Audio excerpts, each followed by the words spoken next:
Guys welcome back to another class. അപ്പോൾ നമ്മൾ ഇന്ന് നോക്കാൻ പോകുന്നത് ബ്ലോക്ക് 1-ലെ രണ്ടാമത്തെ യൂണിറ്റായ മാസ് മീഡിയ ആൻഡ് കമ്മ്യൂണിക്കേഷൻ ആണ് നോക്കാൻ പോകുന്നത്. ഓക്കെ, അപ്പോൾ ഇതിൽ നമ്മൾ പഠിക്കാൻ പോകുന്ന എന്തൊക്കെയെന്ന് വെച്ച് കഴിഞ്ഞാൽ ഫസ്റ്റ് നമ്മൾ പഠിക്കാൻ പോകുന്ന ടൈപ്സ് ഓഫ് മാസ് മീഡിയ ആണ്.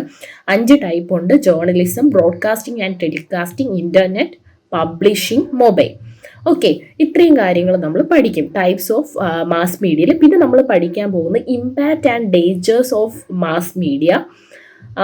അപ്പം ആ 5 ഡിവിഷൻ്റെ ഇമ്പാക്റ്റിനെ കുറിച്ച് നമ്മൾ പഠിക്കും. അതായത് impact and dangers of mass media, impact of journalism, impact of radio and television, impact of films, impact of internet. ഇത്രയും കാര്യങ്ങളാണ് നമ്മൾ എന്ത് ചെയ്യാൻ പോകുന്നത് ഈ ഒരു യൂണിറ്റിൽ പഠിക്കാൻ പോകുന്നത്. അപ്പോൾ നമ്മൾ ആദ്യം മാസ് മീഡിയ എന്താണെന്ന് നമുക്കറിയാം അല്ലേ? മാസ് മീഡിയ എന്ന് പറയുന്നത് എന്താണ്? അതായത് 2 ടൈപ്പ് മാസ് മീഡിയ ഉണ്ട് അല്ലേ? പ്രിന്റ് മീഡിയ ഉണ്ട്, ഇലക്ട്രോണിക് മീഡിയസ് ഒക്കെ ഉണ്ട്. അപ്പോൾ ഈ മാസ് മീഡിയയുടെ ഉദ്ദേശം ഇത്രയേ ഉള്ളൂ: എന്താണ്? ജനങ്ങളിലോട്ട് ഒരു ലാർജ് ഓഡിയൻസിലോട്ട് ഇൻഫർമേഷൻ എത്തിക്കുന്ന ഒരു മീഡിയത്തിനെയാണ് നമ്മൾ എന്തെന്ന് പറയുന്നത്? മാസ് മീഡിയ എന്ന് പറയുന്നത്. അപ്പോൾ ഓഡിയൻസിലോട്ട് ഇൻഫർമേഷൻ എത്തിക്കഴിയുമ്പോൾ അവിടെ എന്ത് നടക്കുന്നു? കമ്മ്യൂണിക്കേഷൻ നടക്കുന്നു അല്ലേ? അപ്പോൾ ഇതാണ് മാസ് മീഡിയ ആൻഡ് കമ്മ്യൂണിക്കേഷൻ്റെ ഒരു സിങ്ക് എന്ന് പറയുന്നത്. അപ്പോൾ നമുക്കറിയാം, അപ്പം നമ്മൾ നേരത്തെ പറഞ്ഞല്ലോ മാസ് കമ്മ്യൂണിക്കേഷൻ. അപ്പം നമ്മുടെ ചാപ്റ്ററിൻ്റെ ഇത് തന്നെ എന്താണ്? Mass media and communication. അപ്പോൾ മാസ് കമ്മ്യൂണിക്കേഷൻ കൊണ്ട് ഉദ്ദേശിക്കുന്നത് എന്തായിരിക്കും? മാസ് മീഡിയ എന്ന് പറയുന്ന ഒരു പ്ലാറ്റ്ഫോം ഉപയോഗിച്ച് അല്ലേ? മാസ് മീഡിയ എന്ന് പറയുന്ന ഒരു പ്ലാറ്റ്ഫോം ഉപയോഗിച്ച് ലാർജ് ഓഡിയൻസിലോട്ട് മെസ്സേജ് എത്തിക്കുന്നു. എന്താണ്? ഒരിക്കൽ കൂടി ശ്രദ്ധിച്ചോണം. മാസ് കമ്മ്യൂണിക്കേഷൻ എന്ന് പറയുന്നത് എന്താണ്? മാസ് മീഡിയ ഉപയോഗിച്ചുകൊണ്ട്. മാസ് മീഡിയ നമുക്കറിയാം ഏതൊക്കെയാണ്? റേഡിയോ, TV അങ്ങനത്തെയൊക്കെ സംഭവങ്ങളാണ് അല്ലേ? ഈ മാസ് മീഡിയ ഉപയോഗിച്ചുകൊണ്ട് ലാർജ് ഓഡിയൻസിലോട്ട് എന്തെത്തിക്കുന്നു? മെസ്സേജസ് എത്തിക്കുന്നു. അത് ഏത് ടൈപ്പ് മെസ്സേജ് വേണോ ആവാം. ഓക്കെ, ആ ഒരു മെസ്സേജ് എന്തിനു വേണ്ടിയായിരിക്കും നമ്മൾ ഈ ഓഡിയൻസിൽ എത്തിക്കുന്നത്? അവരെന്തെങ്കിലും കാര്യത്തിലോട്ട് പെർസ്യൂഡ് ചെയ്യുന്നതിലേക്ക് വേണ്ടി. പെർസ്യൂഡ് എന്ന് പറഞ്ഞാൽ എന്താണ്? ഗൈഡ് ചെയ്യിക്കുക. അപ്പം മാസ് കമ്മ്യൂണിക്കേഷൻ എന്ന് പറഞ്ഞാൽ ഇത്രയേ ഉള്ളൂ: മാസ് മീഡിയ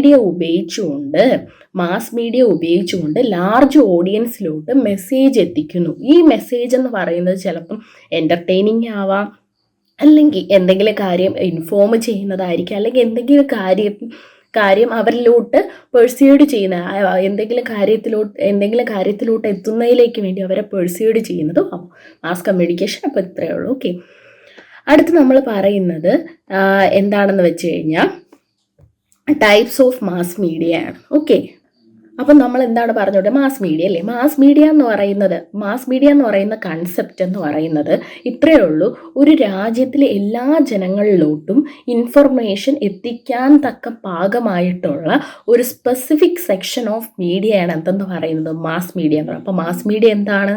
മാസ് മീഡിയ എന്ന് പറഞ്ഞാൽ എന്താണ്? ഒരു രാജ്യത്തിലുള്ള എല്ലാ ജനങ്ങളിലിടയിലേക്കും ഇൻഫർമേഷൻ എത്തിക്കാൻ കഴിവുള്ള, അല്ലെങ്കിൽ എത്തിക്കാൻ വേണ്ടി ഡിസൈൻ ചെയ്തിരിക്കുന്ന സ്പെസിഫിക് സെക്ഷൻ ഓഫ് മീഡിയാസിനെയാണ് എന്തെന്ന് പറയുന്നത്? മാസ് മീഡിയാസ് എന്ന് പറയുന്നത്. 90s 20s കാലഘട്ടത്തിൽ 90s 20sലൊക്കെ മാസ് മീഡിയ എന്ന് പറയുന്ന ടേം കൊണ്ട് ഡിനോട്ട് ചെയ്യുന്ന എന്തിനെയൊക്കെ ആയിരുന്നു?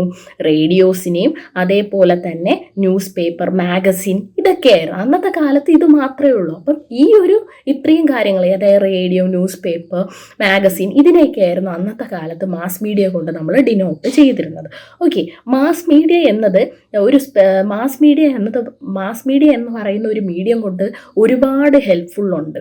അതായത് ബിസിനസ് ഫീൽഡിലായിക്കോട്ടെ, മാർക്കറ്റിങ്ങിലായിക്കോട്ടെ, പബ്ലിക് റിലേഷനിലായിക്കോട്ടെ, പൊളിറ്റിക്കൽ കമ്മ്യൂണിക്കേഷനൊക്കെ വേണ്ടി നമുക്ക് എന്ത് ഉപയോഗിക്കാറുണ്ട്? നമ്മൾ മാസ് മീഡിയാസ് ഉപയോഗിക്കണം. അതായത് ഒരു സ്പെസിഫിക് കോണ്ടെക്സ്റ്റിൽ മാത്രം ഒതുങ്ങി നിൽക്കുന്നതല്ല മാസ് മീഡിയ. എല്ലാ മേഖലകളും എന്ത് ചെയ്യുന്നുണ്ട്?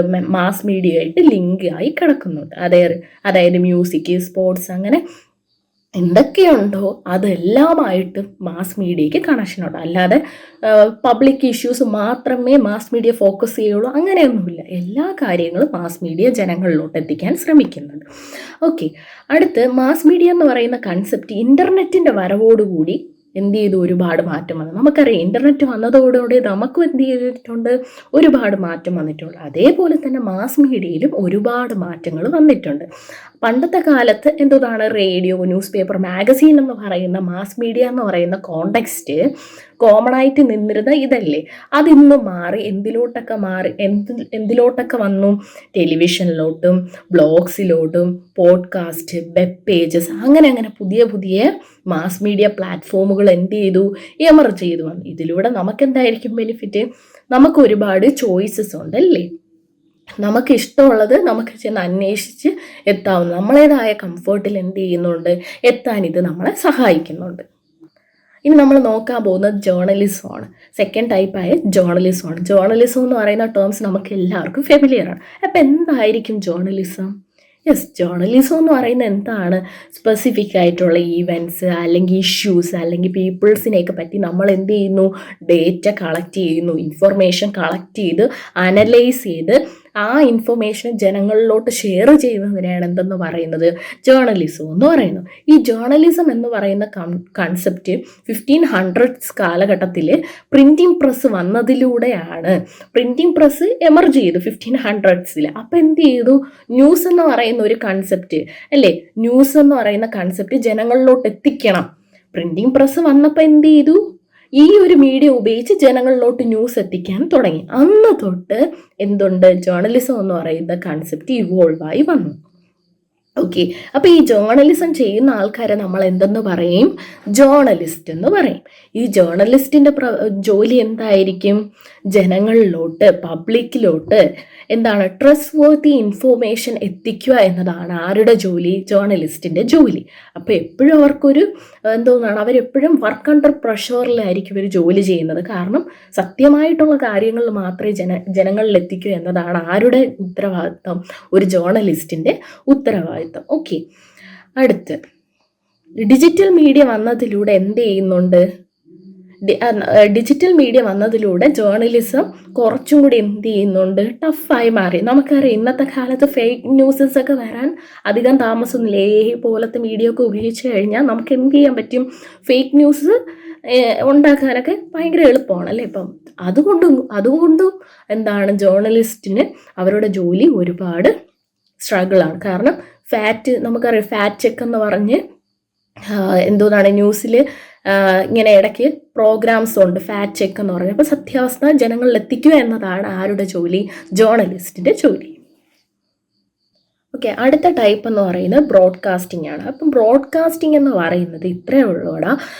അതായത് പലതരത്തിലുള്ള മീഡിയ പ്ലാറ്റ്ഫോംസ്, പലതരത്തിലുള്ള മീഡിയ പ്ലാറ്റ്ഫോംസ് എന്ന് പറയുമ്പോഴത്തേക്കും ഈ television, radio, webcasting, cable network, satellite ഇതൊക്കെ ഉപയോഗിച്ചുകൊണ്ട് ഓഡിയോ അല്ലെങ്കിൽ വീഡിയോ കോണ്ടന്റ് ജനങ്ങളിലോട്ട്, ലാർജ് ഓഡിയൻസിലോട്ട് എത്തിക്കുന്ന ആ ഒരു രീതിയെയാണ് എന്തെന്ന് പറയുന്നത്? ബ്രോഡ്കാസ്റ്റ് എന്ന് പറയുന്നത്. അപ്പോൾ ബ്രോഡ്കാസ്റ്റ് എന്ന് പറഞ്ഞാൽ ഇത്രയേ ഉള്ളൂ. Various types of media platforms such as television, radio, webcast ഇതൊക്കെ ഉപയോഗിച്ചുകൊണ്ട് ഓഡിയോ അല്ലെങ്കിൽ വീഡിയോ കണ്ടൻസ് ലാർജ് ഓഡിയൻസിലോട്ട് എത്തിക്കുന്നവരെയാണ് എന്തെന്ന് പറയുന്നത്? ബ്രോഡ്കാസ്റ്റ് എന്ന് പറയുന്നത്. അടുത്തിനി നമ്മൾ നോക്കാൻ പോകുന്നത് ഈ ബ്രോഡ്കാസ്റ്റ് എങ്ങനെയാണ് വർക്ക് ചെയ്യുന്നത്. ഓക്കെ, അപ്പം നമ്മൾ ബ്രോഡ്കാസ്റ്റ് എങ്ങനെ വർക്ക് ചെയ്യുന്നതാണ് നോക്കാൻ പോകുന്നത്. അപ്പം നമ്മൾ മനസ്സിലാക്കാനുള്ളത് റേഡിയോ ആൻഡ് TV പ്രോഗ്രാംസ് എന്ന് പറയുന്നത് എന്താണ്? ഒരു ബ്രോഡ്കാസ്റ്റ് ആണ് അല്ലേ? ഈ ബ്രോഡ്കാസ്റ്റ്, ഈ റേഡിയോ TV പ്രോഗ്രാംസ് എന്ന് പറയുന്ന ബ്രോഡ്കാസ്റ്റ് ലാർജ് ഓഡിയൻസിന് ആക്സസ് ചെയ്യാൻ പറ്റൂലേ? പറ്റും അല്ലേ? അപ്പോൾ ഇത് ജനങ്ങളിലോട്ട് എത്തിക്കുന്നത് എങ്ങനെയായിരിക്കും? സർട്ടൻ ഫ്രീക്വൻസി ബാൻഡ്സ് ഉപയോഗിച്ചായിരിക്കും ഈ ബ്രോഡ്കാസ്റ്റുകൾ ഓരോ പ്രോഗ്രാംസ് ലോഞ്ച് ചെയ്യുന്നത്. ഓക്കെ, അപ്പം എന്താണ്? ബ്രോഡ്കാസ്റ്റുകൾ ഓരോ പ്രോഗ്രാം ലോഞ്ച് ചെയ്യുന്ന എന്തിൻ്റെ ബേസിലാണ്? ഓരോ ഫ്രീക്വൻസി ബാൻഡ്സിൻ്റെ ബേസിലായിരിക്കും. ഫോർ എക്സാമ്പിൾ, ഇപ്പോൾ ക്ലബ് FM എന്ന് പറയുന്നത് ഒരു റേഡിയോ ബ്രോഡ്കാസ്റ്റ് പ്രോഗ്രാമാണ് അല്ലേ? ഓക്കെ, അവരുടെ ഫ്രീക്വൻസി ബാൻഡ് എത്രയാണ്? 94.3. അപ്പോൾ ഈ ഒരു ഫ്രീക്വൻസിയിൽ ക്ലബ് FM എന്ത് ചെയ്യുന്നുണ്ട്? ഒരുപാട് പ്രോഗ്രാംസ് എന്ത് ചെയ്യുന്നുണ്ട്? ബ്രോഡ്കാസ്റ്റ് ചെയ്യുന്നുണ്ട് അല്ലെങ്കിൽ ലോഞ്ച് ചെയ്യുന്നുണ്ട്. അപ്പോൾ ഇതുപോലെ ഓരോ ഫ്രീക്വൻസിയിലും എന്ത് ചെയ്യാൻ പറ്റും? ഓരോ ഫ്രീക്വൻസിയിലെ ബേസിസിലായിരിക്കും എന്ത് ചെയ്യുന്നത്? ഓരോ ബ്രോഡ്കാസ്റ്റ് ചാനലുകൾ അവരുടെ പ്രോഗ്രാം എന്ത് ചെയ്യുന്നത്? ലോഞ്ച് ചെയ്യുന്നത്. അടുത്തന്നെ നമ്മൾ ബ്രോഡ്കാസ്റ്റും കേബിൾ പ്രോഗ്രാംസ് തമ്മിലുള്ള ഡിഫറൻസ് ആണ് നോക്കുന്നത്. ഈ ബ്രോഡ്കാസ്റ്റുകൾക്ക് എപ്പോഴും ഓഡിയൻസ് കൂടുതലായിരിക്കും, എന്നാൽ കേബിൾ പ്രോഗ്രാംസിന് കുറവായിരിക്കും. കാരണം എന്തെന്ന് വെച്ച് കഴിഞ്ഞാൽ ഈ കേബിൾ പ്രോഗ്രാംസ് ഒക്കെ എപ്പോഴും പെയ്ഡ് സബ്സ്ക്രിപ്ഷൻ ആയിരിക്കും. അതായത് ഏതെങ്കിലുമൊക്കെ ചാനൽ കാണണമെങ്കിൽ നമുക്ക് എന്ത് കൊടുക്കണം, പൈസ കൊടുക്കേണ്ടി വരും. അപ്പോൾ സ്വാഭാവികമായിട്ട് നമ്മൾ എന്ത് ചെയ്യും, അങ്ങനത്തേക്കുള്ള പ്രോഗ്രാംസിന് എന്തായിരിക്കും, ആളുകൾ കുറവായിരിക്കും. ഓക്കെ, അപ്പോൾ ഇത് രണ്ടും ഒരു കമ്പാരിസൺ പോലെ നമുക്ക് നോക്കി വെക്കാം. അടുത്ത് ഈ 2004 ആയപ്പോൾ ബ്രോഡ്കാസ്റ്റിനെ കടത്തി വെട്ടിക്കൊണ്ട് ആര് വന്നു, പോഡ്കാസ്റ്റ് എന്ന് പറയുന്ന പുതിയൊരു സാധനം എമർജ് ചെയ്തു വന്നു. അപ്പോൾ പോഡ്കാസ്റ്റിൻ്റെ ആദ്യത്തെ പേരെന്ന് പറയുന്നത് പോഡ് ഷോയാണ്. ഇത് കണ്ടുപിടിച്ച ആരെന്ന് വെച്ച് കഴിഞ്ഞാൽ ആഡം സ്കേറിയും അദ്ദേഹത്തിൻ്റെ ടീം മേറ്റ്സും കൂടി കുറച്ച് ആൾക്കാരും കൂടി ചേർന്നാണ് പോഡ് ഷോ എന്ന് പറയുന്ന ഒരു കൺസെപ്റ്റ് കൊണ്ടുവന്നത്. ഇതിൻ്റെ ഒരു പ്രത്യേകത എന്ന് പറയുന്നത് ഇതിലൂടെ നമുക്ക് ഓഡിയോസ്, അതായത് പ്രീ റെക്കോർഡഡ് ഓഡിയോസ്, അതുപോലെ തന്നെ ഓഡിയൻസിൻ്റെ കൺവീനിയൻസ് അനുസരിച്ചുള്ള മാറ്റേഴ്സൊക്കെ എന്ത് ചെയ്യുന്നുണ്ട്, ആക്സസ് ചെയ്യാൻ കുറച്ചും കൂടി എളുപ്പമാണ്. ഓക്കെ, ഈ പോഡ് ഷോയാണ് പിന്നീട് എന്തോന്നായിട്ട് മാറിയത്, പോഡ്കാസ്റ്റായിട്ട് മാറിയത്. അടുത്ത ടൈപ്പാണ് എന്താണ്, ഇൻ്റർനെറ്റ് എന്ന് പറയുന്നത്. അപ്പോൾ ഇൻ്റർനെറ്റ് എന്ന് പറയുന്ന കൺസെപ്റ്റ് നമുക്ക് എല്ലാവർക്കും ഫെമിലിയർ ആണ്. അപ്പോൾ ഇൻ്റർനെറ്റ് എന്ന് പറയുന്നത് എന്താണ്, ഇൻ്റർനെറ്റിനെ നമ്മൾ എങ്ങനെ സിംപ്ലി ആയിട്ട് നമ്മൾ എങ്ങനെ വിളിക്കും, നെറ്റ് അല്ലെങ്കിൽ വെബ് എന്നൊക്കെയാണ് എന്തിനെ വിളിക്കുന്നത്, ഇൻ്റർനെറ്റിനെ വിളിക്കുന്നത്. ഇൻ്റർനെറ്റിൻ്റെ ഒരു സിമ്പിൾ ഡെഫിനിഷൻ എന്ന് പറയുന്നത് നെറ്റ്വർക്ക് ഓഫ് നെറ്റ്വർക്ക് എന്നാണ് പറയുന്നത്. ഓക്കെ, അതായത് കമ്പ്യൂട്ടേഴ്സിനെ ഇൻ്റർ കണക്ട് ചെയ്യുന്നു അല്ലേ, കമ്പ്യൂട്ടേഴ്സിനെ നെറ്റ്വർക്ക് വഴി ഇൻ്റർ കണക്ട് ചെയ്യുന്നതിനെയാണ് നമ്മൾ എന്തെന്ന് പറയുന്നത്, ഇൻ്റർനെറ്റ് എന്ന് പറയുന്നത്. ഇതിലൂടെ എന്തുകൊണ്ടായിരിക്കും നമ്മൾ ഈ കമ്പ്യൂട്ടേഴ്സിനെ ഇൻ്റർ കണക്ട് ചെയ്യുന്നത്, ഇൻഫർമേഷൻ ഷെയർ ചെയ്യുന്നതിലേക്ക് വേണ്ടി. ഓക്കെ, ഇൻഫർമേഷൻ ഷെയർ ചെയ്തതിലേക്ക് വേണ്ടി കമ്പ്യൂട്ടറുകളെ ഇൻ്റർ കണക്ട് ചെയ്യുന്ന നെറ്റ്വർക്ക് പ്ലാറ്റ്ഫോമിനെയാണ് നമ്മൾ എന്തെന്ന് പറയുന്നത്, ഇൻ്റർനെറ്റ് എന്ന് പറയുന്നത്. ഈ ഇൻ്റർനെറ്റ് എല്ലാ സെക്ടേഴ്സിലുള്ള, ഡൊമസ്റ്റിക് ആയിക്കോട്ടെ, അക്കാഡമിക് ആയിക്കോട്ടെ, ബിസിനസ് ആയിക്കോട്ടെ, ഗവൺമെൻറ് ആയിക്കോട്ടെ, എല്ലാ സെക്ടേഴ്സിലുള്ള ആൾക്കാരെ എന്ത് ചെയ്യുന്നുണ്ട്, ഒരുമിപ്പിക്കുന്നുണ്ട്. ഇതിലൂടെ അവർ എങ്ങനെയായിരിക്കും ഒരുമിക്കുന്നത്, ഇമെയിൽസ് വഴിയും ഇമെയിൽസ് സെൻഡ് ചെയ്യുന്നതിലൂടെയും, അല്ലെങ്കിൽ ഐഡിയാസ് ഷെയർ ചെയ്യുന്നതിലൂടെയും, അല്ലെങ്കിൽ ഫയൽ ട്രാൻസ്ഫർ ചെയ്യുന്നതിലേക്ക് വേണ്ടി എന്ത് സഹായിക്കും, നമ്മുടെ ഇൻ്റർനെറ്റ് സഹായിക്കുന്നുണ്ട്. ഓക്കെ, അടുത്തിനെ നമ്മൾ നോക്കാൻ പോകുന്നതാണ് ഇൻ്റർനെറ്റും WWW തമ്മിലുള്ള ഡിഫറൻസ്. ഓക്കെ, അതായത് WWW എന്ന് പറയുന്നത് എന്താണ്, വേൾഡ് വൈഡ് വെബ്. ഇതും ഇൻ്റർനെറ്റും ഒന്നാണോ, അല്ല. ഇൻ്റർനെറ്റ് എന്ന് പറയുന്നത് എന്താണ്, കേബിൾസ് അല്ലെങ്കിൽ വയർലെസ് സിഗ്നൽസ് അല്ലെങ്കിൽ വയേഴ്സ് ഇതൊക്കെ ഉപയോഗിച്ചുകൊണ്ട് എന്താണ്, കമ്പ്യൂട്ടേഴ്സിനെ ഇൻ്റർ കണക്ട് ചെയ്യുന്നതിനെയാണ് എന്തെന്ന് പറയുന്നത്, ഇൻ്റർനെറ്റ് എന്ന് പറയുന്നത്. ഇൻ്റർനെറ്റ് എന്ന് പറയുന്നത് എന്താണ്, ശ്രദ്ധിച്ചോണം, കേബിൾസ്, വയർലെസ് സിഗ്നൽസ് അല്ലെങ്കിൽ വയേഴ്സൊക്കെ ഉപയോഗിച്ചുകൊണ്ട് കമ്പ്യൂട്ടേഴ്സിനെ ഇൻ്റർ കണക്ട് ചെയ്യുന്നു. ഇതിലൂടെ ഈ ഒരു വയേഴ്സ്, കേബിൾസ് അല്ലെങ്കിൽ വയർലെസ് സിഗ്നൽസ് ഒക്കെ ഉപയോഗിച്ചുകൊണ്ട് ഇമെയിൽസ്, ഫയൽസ് തുടങ്ങിയവ ഒരു കമ്പ്യൂട്ടറിൽ നിന്ന് മറ്റൊരു കമ്പ്യൂട്ടറിലേക്ക് സെൻഡ് ചെയ്യാൻ സഹായിക്കുന്നവയാണ് എന്തെന്ന് പറയുന്നത്, ഇൻ്റർനെറ്റ് എന്ന് പറയുന്നത്. അപ്പോൾ ഇതിൻ്റെ മീഡിയം ശ്രദ്ധിച്ചോണം, വയേഴ്സും അതേപോലെ വയേഴ്സും അതേപോലെ കേബിൾസും ഒക്കെ പോലത്തുള്ള സിഗ്നൽസ് ഉപയോഗിച്ചുകൊണ്ട് ഡേറ്റാസ് ഷെയർ ചെയ്യുന്നതിലൂടെ കമ്പ്യൂട്ടേഴ്സിനെ ഇൻ്റർ കണക്ട് ചെയ്യുന്ന പ്ലാറ്റ്ഫോമാണ്, ഒരു നെറ്റ്വർക്കിനെയാണ് ഇതെന്ന് പറയുന്നത്, ഇൻ്റർനെറ്റ് എന്ന് പറയുന്നത്. എന്നാൽ വേൾഡ് വൈഡ് വെബ് എന്ന് പറയുന്നത് എന്താണെന്ന് വെച്ച് കഴിഞ്ഞാൽ ഇൻ്റർനെറ്റ് ഉപയോഗിച്ചുകൊണ്ട് URLസും ഹൈപ്പർ ലിങ്ക്സ് വഴി വെബ് പേജസിനെ കണക്ട് ചെയ്യുന്നു. ഒരു വെബ് പേജിൽ നിന്ന് മറ്റൊരു വെബ് പേജിലോട്ട് പോകാൻ സഹായിക്കുന്നവയാണ് എന്തെന്ന് പറയുന്നത്, വേൾഡ് വൈഡ് വെബ് എന്ന് പറയുന്നത്.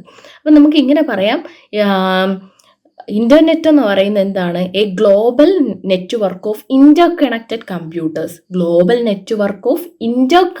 കമ്പ്യൂട്ടേഴ്സിനെയാണ് എന്തെന്ന് പറയുന്നത്, ഇൻ്റർനെറ്റ് എന്ന് പറയുന്നത്. ഓക്കെ, അപ്പം വേൾഡ് വൈഡ് വെബ് എന്ന് പറയുന്നത് എന്താണ്, A collection of inter connected web pages. Okay, അത് ശ്രദ്ധിച്ചോളൂ, ഇത് വെബ് പേജ്, മറ്റത് കമ്പ്യൂട്ടേഴ്സിനാണ്. അപ്പം ഇൻ്റർനെറ്റ് എന്ന് പറയുന്നത് എന്താണ്, പരസ്പരം കമ്പ്യൂട്ടേഴ്സിന് ഇൻ്റർ കണക്ട് ചെയ്യാൻ സഹായിക്കുന്നു. എന്തൊക്കെ ഉപയോഗിച്ചുകൊണ്ട്, വയേഴ്സ്, കേബിൾസ് അല്ലെങ്കിൽ വയർലെസ് പോലത്തെയുള്ള മീഡിയംസ് ഉപയോഗിച്ചുകൊണ്ട്, ഇങ്ങനത്തുള്ള സിഗ്നൽസ് ഉപയോഗിച്ചുകൊണ്ട് ഡേറ്റാസ് ഷെയർ ചെയ്യാൻ സഹായിക്കുന്നു. ഇതിലൂടെ കമ്പ്യൂട്ടേഴ്സിനെ എന്ത് ചെയ്യുന്നു, ഇൻ്റർ കണക്ട് ചെയ്ത് നിൽക്കാൻ സഹായിക്കുന്ന നെറ്റ്വർക്കുകൾ ഇൻ്റർനെറ്റ് എന്ന് പറയും. URL ഹൈപ്പർ ലിങ്ക് പോലുള്ളവ ഉപയോഗിച്ചുകൊണ്ട് ഒരു വെബ് പേജിൽ നിന്ന് മറ്റൊരു വെബ് പേജിനെ കണക്ട് ചെയ്ത് നിർത്താൻ അല്ലെങ്കിൽ പോകുന്നതിലേക്ക് വേണ്ടി സഹായിക്കുന്നവയാണ് എന്തെന്ന് പറയുന്നത് WW എന്ന് പറയുന്നത്, വേൾഡ് വൈഡ് വെബ് എന്ന് പറയുന്നത്. ഓക്കെ, നെക്സ്റ്റ് ടോപ്പിക് എന്ന് പറഞ്ഞാൽ പബ്ലിഷിംഗ് എന്ന് പറഞ്ഞാൽ എന്താണ്? പ്രസിദ്ധീകരണം അല്ലേ. പ്രസിദ്ധീകരിക്കുന്നത് ആരാണ്? അതായത് എന്തെങ്കിലും വർക്കൊക്കെ പബ്ലിഷ് ചെയ്യുന്ന ആൾക്കാരെ നമ്മൾ എന്തെന്നാണ് പറയുന്നത്? പബ്ലിഷേഴ്സ് എന്നാണ് പറയുന്നത് അല്ലേ. അപ്പോൾ നമുക്കറിയാം എന്തൊക്കെ മീഡിയ ഉപയോഗിച്ചായിരിക്കും നമ്മൾ പബ്ലിഷ് ചെയ്യുന്നത് ഓരോന്നും. ഒന്നുകിൽ ഡിജിറ്റൽ പ്ലാറ്റ്ഫോം ആണെങ്കിൽ പബ്ലിഷിംഗ് ചെയ്യാനുള്ള ഡിജിറ്റൽ പ്ലാറ്റ്ഫോം ഏതൊക്കെയാണ്?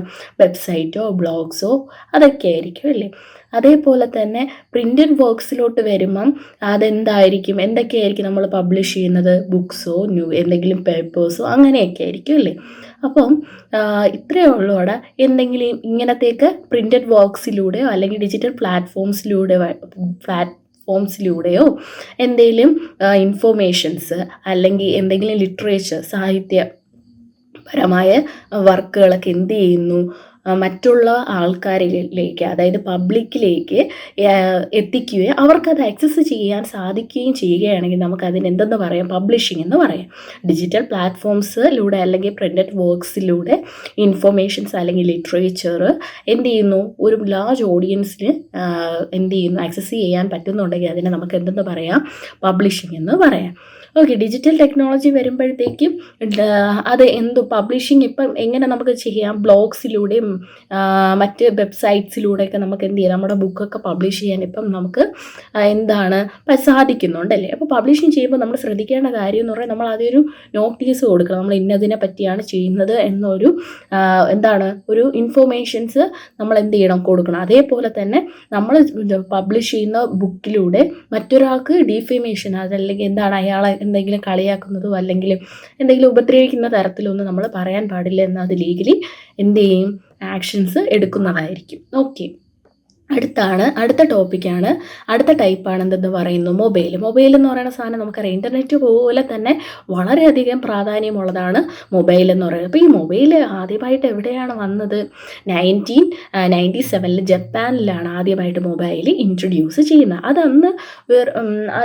അത് ജസ്റ്റ് ഒരു കമ്മ്യൂണിക്കേഷൻ എന്നുള്ള പ്രോസസ്സ് മാത്രമേ ഉണ്ടായിരുന്നു. പക്ഷേ മാസ് മീഡിയ എന്ന് പറയുന്ന കൺസെപ്റ്റിലോട്ട് വന്നത് 1998 ഫിൻലാൻഡിൽ ആദ്യമായിട്ട് അവരെന്ത് ചെയ്തു? മൊബൈൽ ഫോണിൽ റിംഗ് ട്യൂൺ ഡൗൺലോഡ് ചെയ്യാൻ പറ്റുന്ന രീതിയിലേക്ക് എന്ത് ചെയ്തു? മൊബൈൽ ഫോൺ അഡ്വാൻസ് ആക്കി മാറ്റി. അന്ന് തൊട്ടാണ് എന്ത് ചെയ്തത്? ഈ മൊബൈൽ ഫോൺസ് എന്ന് പറയുന്നത് ഒരു മാസ് മീഡിയ ആയിട്ട് എന്ത് ചെയ്തത്? നമ്മൾ അക്സെപ്റ്റ് ചെയ്യാൻ തുടങ്ങി. അതിനുശേഷം പല പല കാര്യങ്ങളും നമുക്ക് എന്ത് ചെയ്യാൻ പറ്റി? ഇൻക്ലൂഡ് ചെയ്യാൻ പറ്റി. ഇങ്ങോട്ട് മൊബൈലിലോട്ട്, അതായത് എൻ്റർടൈൻമെൻറ്റ്, ന്യൂസ്, സ്പോർട്സ് എന്നീ ഇൻഫോർമേഷൻസൊക്കെ ആക്സസ് ചെയ്യാൻ പറ്റി തുടങ്ങിയതിലൂടെ മൊബൈൽ എന്തോന്നായി മാറി? ഒരു one of the most popular mass media ആയിട്ട് മാറി. ഓക്കെ, അപ്പോൾ അതേപോലെ തന്നെ ഇൻ്റർനെറ്റിൽ ഇമെയിൽ എന്നതുപോലെ തന്നെ നമുക്ക് മൊബൈലിൽ മെസ്സേജിങ് എന്ന് പറയുന്ന ഒരു കൺസെപ്റ്റിൽ ഏറ്റവും പോപ്പുലറായിട്ട് നിന്നതാണ് നമുക്കറിയാം SMS അല്ലേ, ടെക്സ്റ്റ് മെസ്സേജ്. ഇൻ്റർനെറ്റ് വന്നതിന് ശേഷമാണ് ഇമെയിൽ വന്നത് അല്ലേ. ഇമെയിലിന് എത്രമാത്രം പ്രാധാന്യമുണ്ടോ? ഇൻ്റർനെറ്റ് കണ്ടുപിടിച്ച സമയത്ത് ഇമെയിലിനൊക്കെ ഭയങ്കര പ്രാധാന്യമായിരുന്നില്ല. അത് മാത്രമേ ഉണ്ടായിരുന്നുള്ളൂ അല്ലേ, മോഡ് ഓഫ് ഇൻഫർമേഷൻ ട്രാൻസ്മിറ്റിംഗ് എന്നുള്ള രീതിയിൽ. അതേപോലെ തന്നെ ഫോണിൽ ഇൻഫോർമേഷൻ നമുക്ക് ഷെയർ ചെയ്യുന്നതിൽ ഏറ്റവും പ്രധാന പങ്ക് വഹിച്ചിരുന്നത് SMS പിന്നെയാണ് ഓരോന്നിങ്ങനെ വന്നു തുടങ്ങിയത്. ഓക്കെ, അപ്പം ഇന്ന് ഇൻ്റർനെറ്റും മൊബൈൽ ഫോണുമായിട്ട് ലിങ്ക് ചെയ്ത് ഒരുപാട് കാര്യങ്ങൾ നമുക്ക് എന്ത് ചെയ്യാൻ പറ്റുന്നുണ്ട്? ആക്സസ് ചെയ്യാൻ ബ്ലോഗ്സ് നമുക്ക് ചെയ്യാൻ പറ്റുന്നുണ്ട്. ടി വി കാണുന്നത് പോലെ തന്നെ ഫോണിൽ നമുക്ക് എന്ത് ചെയ്യുന്നുണ്ട്? ഇൻ്റർനെറ്റ് വഴി ഓരോ TV പ്രോഗ്രാംസ്, ന്യൂസ്, എൻ്റർടൈൻമെൻറ്റ് എല്ലാം നമുക്ക് ആക്സസ് ചെയ്യാൻ പറ്റുന്നുണ്ട്. അപ്പം ഇന്ന് മൊബൈൽ ഫോൺ എന്ന് പറയുന്നത് one of the most popular medium of mass കമ്മ്യൂണിക്കേഷനാണ്. ഓക്കെ, അപ്പം ഇത്രയേ ഉള്ളൂ. അതായത് നമുക്ക് പറയാം മൊബൈൽ ഫോൺ ഇൻ്റർനെറ്റ് പോലെ വളരെയധികം വ്യാപിച്ച് കിടക്കുകയാണ്. അതുവഴി ആദ്യമായിട്ട് ജപ്പാനിലാണ് വന്നത്. പിന്നെ മാസ് മീഡിയ എന്ന ഒരു തലത്തിലേക്ക് വരാൻ കാരണം ആരാണ്? ഫിൻലാൻഡ് ഡൗൺലോഡഡ് ഫോമിലുള്ള റിംഗ് ട്യൂൺസ് ഇൻട്രൊഡ്യൂസ് ചെയ്തതിലൂടെയാണ്. ഇൻ്റർനെറ്റിൽ ഇമെയിൽസിന് എത്ര പ്രാധാന്യമുണ്ടോ അതേപോലെ തന്നെ നമ്മുടെ മൊബൈലിൽ SMS പ്രാധാന്യമുണ്ട്. ഇൻ്റർനെറ്റും മൊബൈൽ ഫോണും കൂടി കമ്പൈൻ ചെയ്ത് പല ഡിജിറ്റൽ പ്ലാറ്റ്ഫോംസ് അവൈലബിൾ ആയതുകൊണ്ട് തന്നെ എല്ലാ തരത്തിലും നമുക്ക് എന്താണ് ഈസിലി ആക്സസിബിൾ ആണ് ഇന്ന് മൊബൈൽ ഫോൺ. അപ്പോൾ one of the most popular medium of communication ആണെന്ന് പറയുന്നത് മൊബൈൽ ഫോണാണ്. ഓക്കെ, നമ്മുടെ നെക്സ്റ്റ് ടോപ്പിക് എന്ന് പറയുന്നത് impact and dangers of mass media ആണ്. അപ്പോൾ നമുക്കറിയാം മാസ് മീഡിയ എന്ന് പറയുന്നത് ഇന്ന് വളരെയധികം ശ്രദ്ധ നേടിയിട്ടുള്ള ഒരു പ്ലാറ്റ്ഫോമാണ് മാസ് മീഡിയ എന്ന് പറയുന്നത്. ഓക്കെ, അപ്പോഴത്തേക്കും മാസ് മീഡിയയുടെ പ്രത്യേകത എന്താണ്ടാ, നമ്മൾ എന്ത് ക്വസ്റ്റ്യൻ എപ്പോൾ വേണോ ചോദിച്ചാലും നമുക്ക് അതിനുള്ള ഉത്തരം നമുക്ക് എന്ത് ചെയ്യുന്നുണ്ട്, മാസ് മീഡിയ ഉടനടി തരുന്നുണ്ട് അല്ലേ. അപ്പോൾ എല്ലാ തരത്തിലും കമ്മ്യൂണിക്കേഷനും ഇൻഫർമേഷൻ മേഖലയായിക്കോട്ടെ, എൻ്റർടൈൻമെൻറ്റ് മേഖലയായിക്കോട്ടെ, എല്ലാ മേഖലയിലും നമ്മളെ ഉടനടി കണക്ട് ചെയ്യാൻ സഹായിക്കുന്നതാണ് എന്തെന്ന് പറയുന്നത് മാസ് മീഡിയ എന്ന് പറയുന്നത്. അപ്പം അങ്ങനെയുള്ള മാസ് മീഡിയയ്ക്ക് എന്താണ് ഡേഞ്ചർ സൈഡ് എന്ന് നമുക്ക് നോക്കാം. അപ്പം ഒരു 5 മേജർ കൺസേൺസ് ആണ് ഇവിടെ തന്നിട്ടുള്ളത്. ഒന്നെന്ന് പറയുന്നത് മാനിപ്പുലേഷൻ. മാസ് മീഡിയ മാനിപ്പുലേഷൻ കൂടിയ ഒരു മേഖലയാണ്. അതെങ്ങനെയായിരിക്കും? അപ്പോൾ നമുക്കറിയാം മാനിപ്പുലേഷൻ എന്ന് പറയുന്നത് എങ്ങനെയൊക്കെ സംഭവിക്കുക. ചിലപ്പോൾ ഫേക്ക് ആയിട്ടുള്ള ന്യൂസസ് തരാം. അതൊക്കെ ഒരുപാട് നമുക്കറിയാം. എന്താണ് 24 ന്യൂസിൽ ഫാക്ട് ചെക്ക് എന്ന് പറഞ്ഞ് ചെറിയൊരു പ്രോഗ്രാം ഉണ്ടല്ലേ, സത്യാവസ്ഥ അറിയുന്നതിലേക്ക് വേണ്ടി. അപ്പോൾ ഇങ്ങനെയൊക്കെ ഉള്ള മാനിപ്പുലേഷൻസ് ടെക്നോളജി കാരണം എന്ത് ചെയ്യുന്നുണ്ട്, മാസ് മീഡിയയെ നെഗറ്റീവായിട്ട് ഇൻഫ്ലുവൻസ് ചെയ്യാറുണ്ട്. അടുത്തെന്ന് പറയുന്നത് പ്രൈവസി നമുക്കറിയാം. ഇപ്പോഴത്തെ ഓൺലൈൻ മീഡിയ ഒന്നും നമുക്ക് എന്താണ് ഒരു പ്രൈവസി തരുന്നില്ല അല്ലേ. ഇപ്പോൾ വാട്സപ്പ് ആയാലും ഇടയ്ക്കിടയ്ക്ക് എന്ത് ചെയ്യുന്നുണ്ട്, അത് അപ്ഡേറ്റ് ചെയ്യുന്നുണ്ട് അല്ലേ. എന്തിനു വേണ്ടി? ജനങ്ങളുടെ പ്രൈവസിയെ പരിഗണിച്ചിട്ട് അല്ലേ. അപ്പോൾ മാസ് മീഡിയ എന്ത് ചെയ്യുന്നുണ്ട്, നമ്മുടെ പ്രൈവസിയെയും നെഗറ്റീവായിട്ട് ഇൻഫ്ലുവൻസ് ചെയ്യാറുണ്ട്. മൂന്നാമത്തെ എന്ന് പറയുന്നത് സെക്യൂരിറ്റി. നമുക്കറിയാം സെക്യൂരിറ്റി എന്ന് പറയുമ്പോൾ എന്തായിരിക്കും? ഹാക്കിങ് അല്ലേ. ഹാക്കിങ്ങുമായിട്ടുള്ള പല കാര്യങ്ങളും ഇന്നെന്തോന്നുണ്ട്, നമ്മുടെ ടെക്നോളജിയുടെ അഡ്വാൻസ്മെൻറ്റിലൂടെ സംഭവിക്കുന്നുണ്ട്. അപ്പം അത് നമ്മുടെ എന്ത് ചെയ്യും, സെക്യൂരിറ്റിയെ ബാധിക്കുന്നുണ്ട്. അപ്പം മൂന്ന് മേജർ കൺസേൺസ് അല്ലെങ്കിൽ 3 മേജർ ഡേഞ്ചേഴ്സ് ആണ് മാസ് മീഡിയ കൊണ്ടുള്ളത്. ഒന്നെന്ന് പറയുന്നത് മാനിപ്പുലേഷൻ, പിന്നെ പ്രൈവസി, പിന്നെ സെക്യൂരിറ്റി. ഇനി ഒരു 2 കൂടിയുണ്ട്. അടുത്തെന്ന് പറയുന്നത് ഡെമോക്രാറ്റിക് പ്രോസസ്സ്. അപ്പോൾ അതായത് നമുക്കറിയാം നമ്മുടെ രാജ്യത്ത് പല നിയമങ്ങളും ഉണ്ട് അല്ലേ. സൈബർ ആക്ട്, IT ആക്ട് എന്നൊക്കെ പറഞ്ഞ് ഒരുപാട് ആക്ടുകൾ. ഇതൊക്കെ എന്തിനു വേണ്ടിയാണ്? സെക്യൂരിറ്റിക്ക് വേണ്ടി, അതേപോലെ തന്നെ നല്ലത് ചെയ്യുന്നതിലേക്ക് വേണ്ടിയാണ്. ഈ ടെക്നോളജി കൊണ്ട് മേജറായിട്ട് നമ്മൾ ഉദ്ദേശിക്കുന്നത് എന്താണ്? ഇൻഫോർമേഷൻസും എഡ്യൂക്കേഷനും പ്രൊവൈഡ് ചെയ്യുന്നതിലേക്ക് വേണ്ടിയാണ്. ഇപ്പം ഈ കാര്യങ്ങളൊക്കെ തെറ്റായി ഉപയോഗിച്ച് വരുമ്പോഴത്തേക്കും അതെന്ത് ചെയ്യും, നമ്മുടെ രാജ്യത്തെയും അത് വളരെയധികം നെഗറ്റീവായിട്ട് ഇൻഫ്ലുവൻസ് ചെയ്യും. അടുത്തെന്ന് പറയുന്ന ഐസൊലേഷൻ നമുക്കറിയാം. ടെക്നോളജി ഐസൊലേഷനും നമുക്ക് വളരെ സുപരിചിതമായിട്ടുള്ള കാര്യമാണ്. നമ്മൾ വീട്ടിലിരിക്കുമ്പോൾ തന്നെ നമ്മുടെ പാരൻസ് പറയും, അവൻ ഏത് നേരം അവൻ്റെ ഫോണിൻ്റെ അകത്ത് തന്നെ ചുറ്റും നടക്കണം, ഒന്നും അറിയേണ്ട കാര്യമില്ല എന്നല്ലേ. അപ്പോൾ അതാണ് നമ്മുടെ ടെക്നോളജി വരുമ്പോഴത്തേക്ക് നമ്മൾ അതിൻ്റെ അകത്തോട്ടായി പോകും. അവരാണ് നമ്മളെ നിയന്ത്രിക്കുന്നത് അല്ലേ. നമ്മളെന്താണ്, നമ്മുടെ ചുറ്റുപാടൊന്നും ഉള്ളത് അറിയുന്നില്ല. പക്ഷെ നമ്മൾ എല്ലാവരുമായിട്ട് കണക്റ്റഡ് ആണ്. ടെക്നോളജിയുടെ ഒരു പ്രത്യേകത എന്ന് പറഞ്ഞാൽ നമ്മൾ എല്ലാവരുമായിട്ട് കണക്റ്റഡ് ആണ്, പക്ഷേ ഇവരിൽ നിന്ന് നമ്മൾ ഒറ്റയ്ക്കാണ്. അത് നമുക്ക് വാട്സപ്പ് വഴി മറ്റത് വഴിയൊക്കെ നമുക്ക് എന്ത് ചെയ്യാൻ പറ്റും, കോൾ ചെയ്യാൻ പറ്റും, മെസ്സേജ് ചെയ്യാൻ പറ്റും. അങ്ങനെ നമ്മൾ കണക്റ്റഡ് ആണ്. അതേസമയം പണ്ടത്തെ ആൾക്കാർ പറയുന്ന പോലെ ഫിസിക്കലി അവിടെ എന്തും ഉണ്ടാവുന്നില്ല ഇൻട്രാക്ഷനോട്. അപ്പോൾ നമ്മൾ അവിടെ ഐസൊലേറ്റ് ചെയ്താണ് നിൽക്കുന്നത്. ഓക്കെ, ഇത് ഇത്രയാണ് 5 major concern. Impact and dangers of mass media എന്ന് പറയുന്നത് ഒരു 5 മേജറാണ്. ഫസ്റ്റ് നിങ്ങൾ എന്ത് ചെയ്യുക, കുറേ കാര്യങ്ങൾ പറയാം. ടെക്നോളജീസ് വന്നതിലൂടെ നമുക്ക് എല്ലാവർക്കും കമ്മ്യൂണിക്കേഷനും ഇതിനൊക്കെ സാധിക്കും. കോയിൻസിന് 2 സൈഡ് ഉള്ളതുപോലെ തന്നെ ഇതിനും എന്തുണ്ട്, പോസിറ്റീവും നെഗറ്റീവും ഉണ്ട്. നമ്മൾ ഉപയോഗിക്കുന്ന അനുസരിച്ചായിരിക്കും ഇരിക്കുന്നത്. അതൊക്കെ പറഞ്ഞ് എഴുതുക. അത് കഴിഞ്ഞിട്ട് മേജർ കൺസേൺസ്, ഈ പോയിന്റ്സ് എഴുതുക. Manipulation, privacy issue, security, democratic process, പിന്നെ വരുന്നത് ഐസൊലേഷൻ. ഓക്കെ, ഇനി നമ്മൾ നോക്കാൻ പോകുന്നത് ഇമ്പാക്റ്റ് ഓഫ് ജേർണലിസം. എങ്ങനെയാണെന്ന് നോക്കാം. നമുക്കറിയാം ന്യൂസ് പേപ്പർ ആയിരുന്നു പണ്ട് ഇന്ത്യയിൽ one of the most major journalism media എന്ന് പറയുന്നത്. ഓക്കെ, അത് പണ്ട് കാലത്ത് ഇൻഫർമേഷൻസ് ഒക്കെ അറിയുന്നതിലേക്ക് വേണ്ടി, എല്ലാ മേഖലയിലുള്ള ഇൻഫർമേഷൻ അറിയുന്നതിലേക്ക് വേണ്ടി ഉപയോഗിച്ചിരുന്ന ഒരു ജേർണലിസം മീഡിയ ആണ് ആരെന്ന് പറയുന്നത്, ന്യൂസ് പേപ്പർ എന്ന് പറയുന്നത്. അപ്പം കാലം മാറുന്തോറും എന്ത് ചെയ്തു, ന്യൂസ് പേപ്പറിൻ്റെ ഫോർമാറ്റിലും കോണ്ടന്റിലും എല്ലാത്തിലും എന്ത് ചെയ്തു, മാറ്റം വന്നു. പണ്ട് വീക്ക്ലി വന്നുകൊണ്ടിരുന്നത് പലതും ഡെയിലീസായി, പിന്നെ മാഗസീൻസായി മാറിക്കൊണ്ടിരുന്നു.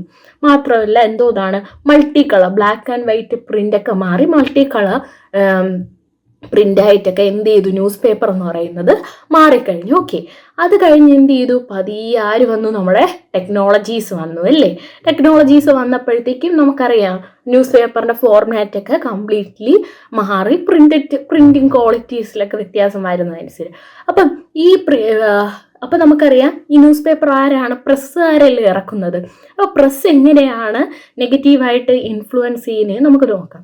അതായത് പണ്ട് കാലത്ത് നമുക്കറിയാം ന്യൂസ് പേപ്പറൊക്കെ വന്നിരുന്നത് എന്താണെന്ന്, നമ്മുടെ ചുറ്റുപാട് നടന്ന സമരങ്ങളും മറ്റു കാര്യങ്ങളിലും ജനങ്ങളിലോട്ട് എത്തിക്കുന്നതിലേക്ക് വേണ്ടിയൊക്കെയല്ലേ. അതായത് അവർ നേരിടുന്ന ചൂഷണത്തെ പറ്റി ബോധവാനാക്കുന്നതിലേക്ക് വേണ്ടിയായിരുന്നു പണ്ട് ന്യൂസ് പേപ്പറൊക്കെ ഇറക്കിക്കൊണ്ടിരുന്നത്. പിന്നെ അത് എല്ലാ മേഖലകളും കവർ ചെയ്ത് ജനങ്ങളിലോട്ട് എത്തിക്കാൻ തുടങ്ങി. ഇന്നത് ബയാസ്ഡ് ന്യൂസ് ആയിട്ടാണ് റിപ്പോർട്ട് ചെയ്യുന്നത് പ്രസ്സുകാർ. അതായത് അവരുടെ സ്വാർത്ഥ താല്പര്യങ്ങൾക്ക് വേണ്ടി പൊളിറ്റിക്കൽ ഇൻഫ്ലുവൻസോ ബിസിനസ് ഇൻഫ്ലുവൻസോ അല്ലെങ്കിൽ കറപ്ഷനൊക്കെ അതൊക്കെ അവരെന്ത് ചെയ്യുന്നു, മറച്ചു വെച്ചാണ് ജനങ്ങളിലോട്ട് എത്തിക്കുന്നത്. എന്തോന്നാണ്, പല റീസൺസ് കാരണമായിരിക്കും. ഒന്നിൽ പൊളിറ്റിക്കൽ റീസൺ ആവാം, അല്ലെങ്കിൽ കറപ്ഷൻ, അവർ കൈക്കൂലിയൊക്കെ വാങ്ങിച്ചിട്ടായിരിക്കും, അങ്ങനെയൊക്കെ. ഓക്കെ, അടുത്തെന്ന് പറയുന്നത് impact of radio and television. അപ്പോൾ നമുക്കറിയാം ന്യൂസ് പേപ്പർ കഴിഞ്ഞ അടുത്ത് ട്രെൻഡുകളിൽ നിൽക്കുന്ന 2 പേരാണ് ആരെന്ന് പറയുന്നത്, റേഡിയോ, ടെലിവിഷൻ. അപ്പോൾ ആദ്യം ആരായിരുന്നു വന്നത്, ന്യൂസ് പേപ്പർ കഴിഞ്ഞ് റേഡിയോയിൽ. അപ്പോൾ നമുക്കറിയാം പണ്ടത്തെ കാലത്ത് ഏകദേശം 30 മില്യൺ വീടുകളിലും എയർ എന്ന് പറയുമ്പോൾ എന്താണ്, all India radio services available ആയിരുന്നു.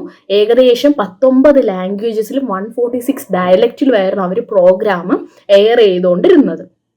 ഓക്കെ, ഒരു ദിവസം 13 മണിക്കൂറും ഇത് വർക്കിംഗ് ആയിരുന്നു.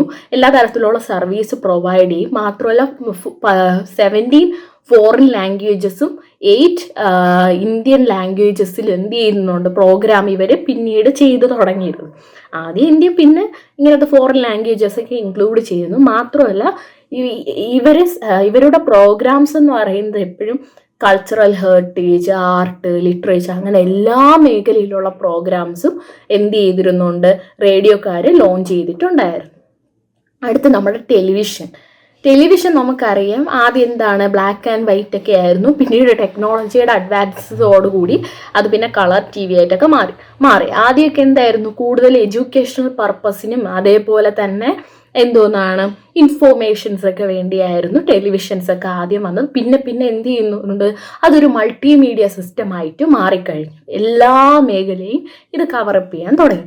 അപ്പം 1959 സെപ്റ്റംബർ 15 ഒരു എക്സ്പെരിമെന്റ് നടത്തുന്ന തരത്തിലാണ്, അതായത് ഒരു പരീക്ഷണം എങ്ങനെയാണ് ഇതിൻ്റെ ഒരു പ്രോസസ്സ് എന്നൊക്കെ നോക്കുന്ന തരത്തിൽ ആണ് ഇന്ത്യയിൽ ആദ്യമായിട്ട് ടെലിവിഷൻ വന്നത്. 1972 ഓൺവേർഡ്സ് ആണ് ശരിക്കും അത് ഒരു മൾട്ടിമീഡിയ പർപ്പസായി എന്ത് ചെയ്തു, ഡെവലപ്പ് ചെയ്ത് ഇന്ത്യയിൽ സ്പ്രെഡ് ആവാൻ തുടങ്ങിയത്. അപ്പോൾ ഇതെങ്ങനെയാണ് നെഗറ്റീവായിട്ട് ഇൻഫ്ലുവൻസ് ചെയ്യുന്നത്, ഇത് നെഗറ്റീവായിട്ട് ഇൻഫ്ലുവൻസ് ചെയ്യുന്നത് കൂടുതലും യൂത്തിനെയാണ്. അതെങ്ങനെയായിരിക്കും, അത് പല കാര്യങ്ങളും ഇവരെന്ത് ചെയ്യുന്നുണ്ട്, കാണിക്കുന്നുണ്ട് അല്ലേ. നമുക്കറിയാം മദ്യപാനം ഇങ്ങനത്തെ കാണിക്കുമ്പോൾ ഇങ്ങനത്തെ ഇല്യൂഷൻസ് യൂത്തിന് എന്ത് ചെയ്യുന്നുണ്ട്, വഴിതെറ്റിക്കാൻ സാധ്യതയാകുന്നുണ്ട്. ഓക്കെ, അപ്പം നമുക്കറിഞ്ഞൂടെ പലതും എന്താണ് തെറ്റാണ് എന്നുള്ള ഒരു ബോധം ഈ കുട്ടികൾക്ക് എന്ത് ചെയ്യുന്നില്ല, മനസ്സിലായി. ഇവർ ഇങ്ങനെ കണ്ട് ആസ്വദിച്ചിങ്ങനെ അതാണ് എന്നുള്ള രീതിയിൽ എന്ത് ചെയ്യുന്നു, അതൊക്കെ സത്യങ്ങളാണ് എന്നുള്ള രീതിയിൽ അവർ അതെന്ത് ചെയ്യുന്നു, ലൈഫിൽ അഡോപ്റ്റ് ചെയ്യുന്നു. ഓക്കെ, കാരണം ഇതൊരു സെൻസ് ഓഫ് എക്സൈറ്റ്മെൻ്റ് ആണ് യൂത്തിൻ്റെ ഇടയിൽ ടെലിവിഷൻ പ്രോഗ്രാംസ് ഒക്കെ കൊടുത്തോണ്ട്. അടുത്ത ഇമ്പാക്റ്റ് ഓഫ് ഫിലിംസ്. പിന്നെ ഫിലിംസിൻ്റെ കാര്യം നമ്മൾ പറയാണ്ട കാര്യമില്ല അല്ലേ. ഇപ്പം നമ്മൾ തന്നെ തെലുങ്ക്, കന്നഡ, ഉറുദു അങ്ങനെ എല്ലാ തരത്തിലുള്ള, ഹിന്ദി, അങ്ങനെ എല്ലാ തരത്തിലുള്ള സിനിമാസും ഫിലിംസും കാണാറുണ്ട് അല്ലേ. കാരണം എന്താണ്, അതൊരു മൾട്ടി സെൻസറി പ്ലാറ്റ്ഫോമാണ് ഫിലിം എന്ന് പറയുന്നത്. നമുക്ക് ഭാഷ ഒരു വിഷയമല്ല, സബ് ടൈറ്റിൽസിലൂടെയും അല്ലെങ്കിൽ അവർ കാണിക്കുന്ന ആക്ഷൻസിലൂടെയൊക്കെ നമുക്ക് കാര്യങ്ങൾ മനസ്സിലാക്കാൻ സാധിക്കുന്നുണ്ട്. അപ്പോൾ നമുക്കറിയാം ആ സിനിമയിൽ കാണിക്കുന്ന പല കാര്യങ്ങളും എന്താണ്, തെറ്റായിട്ട് ഫേക്കിംഗ് ആണല്ലേ പലതും. ക്യാമറ ആംഗിൾസിലൂടെയും അങ്ങനെയൊക്കെയുള്ള അഡ്ജസ്റ്റ്മെൻ്റ് ആണ് എന്ത് ചെയ്യുന്നത്, കൂടുതലും ഫിലിംസ് മറ്റേ ക്ലോസപ്പ് ഒക്കെ എടുക്കുന്നത്, ഫോട്ടോഗ്രാഫി ട്രിക്സ് ഒക്കെ ഉപയോഗിച്ചുകൊണ്ടാണ് എടുക്കുന്നത്. അപ്പോൾ ഇത് എന്താണ്, പലർക്കും അത് സത്യാവസ്ഥ അറിയായിരുന്നിട്ട് കൂടി നമ്മൾ അറിഞ്ഞുകൂടാത്ത രീതിയിൽ അത് നമ്മുടെ ജീവിതത്തിൽ അനുകരിക്കുമ്പോഴത്തേക്കും അതെന്ത് ചെയ്യുന്നു, നെഗറ്റീവായിട്ട് ഇൻഫ്ലുവൻസ്, പല നെഗറ്റീവ് കാര്യങ്ങൾ നമ്മൾ എന്ത് ചെയ്യുന്നു, അനുകരിക്കുന്നു. അതിങ്ങനെയൊക്കെയാണ് എന്നുള്ള ഒരു ബോധം നമുക്ക് എന്ത് ചെയ്യും, നഷ്ടപ്പെടുന്നതിലൂടെ നമ്മളത് ഫിലിംസ് എന്ത് ചെയ്യുന്നു, നമ്മുടെ ലൈഫിൽ നെഗറ്റീവായിട്ട് ഇൻഫ്ലുവൻസ് ചെയ്യുന്നു. ഓക്കെ, അടുത്തെന്ന് പറയുന്നത് പിന്നെ ഇതിൽ ശ്രദ്ധിക്കേണ്ട ഒരു കാര്യം എന്ന് പറയുന്നത് വേൾഡിലെ ലാർജസ്റ്റ് പ്രൊഡ്യൂസർ ഓഫ് ഫിലിം എന്ന് പറയുന്ന രാജ്യം, ഫിലിം പ്രൊഡ്യൂസ് ചെയ്യുന്ന ഒരു രാജ്യമാണ് ഇന്ത്യ എന്ന് പറയുന്നത്. ഒരു വർഷം തന്നെ 750 ഫിലിംസ് ഇവർ ഇറക്കുന്നുണ്ട്, അതും 16 ലാംഗ്വേജസിൽ വരെ. പക്ഷേ ഈ ട്രിക്സും സംഭവങ്ങളൊന്നും മനസ്സിലാക്കാൻ നമ്മൾ പലതും അംഗീകരിച്ച് നമ്മൾ തെറ്റായ രീതിയിലോട്ട് പോകുമ്പോഴത്തേക്ക് ഫിലിംസ് എന്താണ് നെഗറ്റീവിലെയാണ് പലരെയും ഇൻഫ്ലുവൻസ് ചെയ്യുന്നത്. അടുത്ത ടോപ്പിക് എന്ന് പറയുന്നത് ലാസ്റ്റത്തെ ടോപ്പിക്കാണ് ഇമ്പാക്റ്റ് ഓഫ് ഇൻ്റർനെറ്റ് എന്ന് പറയുന്നത്. അപ്പോൾ ഇൻ്റർനെറ്റ് നമുക്കറിയാം, നമ്മൾ ടെക്നോളജിക്കൽ ഏജിലാണ് ജീവിക്കുന്നത് അല്ലേ, അല്ലെങ്കിൽ ഇൻഫോർമേഷൻ ഏജിൽ. ഉടനടി ഇൻഫോർമേഷൻ കിട്ടുന്നതിലേക്ക് വേണ്ടിയാണ് നമ്മൾ പണ്ടൊക്കെ ഇൻ്റർനെറ്റ് ഉപയോഗിച്ചുകൊണ്ടിരുന്നത്. ഇൻ്റർനെറ്റിൻ്റെ ഓൾഡസ്റ്റ് ഫോമാണ് ആർപ്പനെറ്റ്. ഓക്കെ, പിന്നീടാണ് അത് അഡ്വാൻസ്ഡ് ആയി വന്നത്. ഓക്കെ, അപ്പം ഇത് നമുക്കറിയാം എന്താണ് സൂക്ഷിച്ച് ഉപയോഗിച്ചിലേക്ക് പൊള്ളുന്ന ഒരു സാധനമാണ് എന്തെന്ന് പറയുന്നത്, ഇൻ്റർനെറ്റ് എന്ന് പറയുന്നത് അല്ലേ. അപ്പം നേരത്തെ പറഞ്ഞ പോലെ കോയിന് 2 സൈഡ് ഉള്ളത് പോലെയാണ് ഇൻ്റർനെറ്റിൻ്റെ ഉപയോഗം. എഡ്യൂക്കേഷണൽ പർപ്പസിന് വേണ്ടി ഉപയോഗിച്ചുകൊണ്ടിരുന്നത് ഇന്ന് പലതും എന്ത് ചെയ്യുന്നുണ്ട്, തെറ്റായ രീതിയിലേക്ക് എത്തിത്തുടങ്ങി. ഹാക്കിങ്ങും മറ്റങ്ങനത്തെയൊക്കെ പല കാര്യങ്ങളൊക്കെ എന്ത് ചെയ്തു, നമ്മൾ പഠിച്ച് ഇല്ലീഗലായിട്ട് എന്ത് ചെയ്യുന്നു, ഇൻഅപ്രോപ്രിയേറ്റ് മെറ്റീരിയൽസ് ഒക്കെ അപ്ലോഡ് ചെയ്ത് അല്ലെങ്കിൽ ഡൗൺലോഡ് ചെയ്ത് എടുത്ത് മറ്റുള്ളവരെ നമ്മൾ എന്താണ് ഉപദ്രവിക്കുന്ന തരത്തിലായി മാറിയിരിക്കുകയാണ് എന്തോന്ന് ഇൻ്റർനെറ്റ് എന്ന് പറയുന്നത്. ഓക്കെ, ഇതൊക്കെ കഴിഞ്ഞിട്ട് നമുക്ക് മാക്സിമം എഴുതാവുന്നതേ ഉള്ളൂ. ഇന്ന് ഒരു പബ്ലിക് ഡിജിറ്റലൈസേഷൻ എന്ന് പറയുന്നത് എന്താണ്, പബ്ലിക് ഡൊമൈൻ മെറ്റീരിയൽ ആയിട്ട് മാറിയിരിക്കുകയാണ്. കാരണം എന്താണ്, പല ആൾക്കാരുടെ പ്രൈവസിയിലോട്ട് ഇടിച്ചു കയറുന്ന തരത്തിലേക്ക് ദുരുപയോഗം ചെയ്തുകൊണ്ടിരിക്കുകയാണ് ഇന്ന് നമ്മൾ ഇൻ്റർനെറ്റിനെയൊക്കെ. അപ്പോൾ ഇത് ഇത്രയാണ് impact and dangers of mass media എന്ന് പറയുന്നത്. ആദ്യം എന്താണെന്ന് ജേർണലിസം നോക്കി, പിന്നെ ഫിലിംസ് നോക്കി, റേഡിയോ ആൻഡ് ടെലിവിഷൻ നോക്കി, ഫൈനലി ഇൻ്റർനെറ്റ്. ഇതിൻ്റെയൊക്കെ ഇമ്പാക്റ്റാണ് നോക്കിയത്. ഓക്കെ, അപ്പോൾ ഈ യൂണിറ്റ് കംപ്ലീറ്റ് ആയിട്ടുണ്ട്. ഓക്കെ, ഏതായിരുന്നു യൂണിറ്റ് 2 ആയിരുന്നു. നമ്മളതിൽ കുറച്ച് കാര്യങ്ങളൊക്കെ പഠിച്ചിരുന്നു അല്ലേ. ടൈപ്സ് ഓഫ് മാസ് മീഡിയ പഠിച്ചു, journalism, broadcasting, telecasting, internet, publishing, mobile. പിന്നെ നോക്കിയത് ആണ് impact and dangers of mass media, impact of journalism, impact of radio and television, impact of films, impact of internet. ഇത്രയും കാര്യം.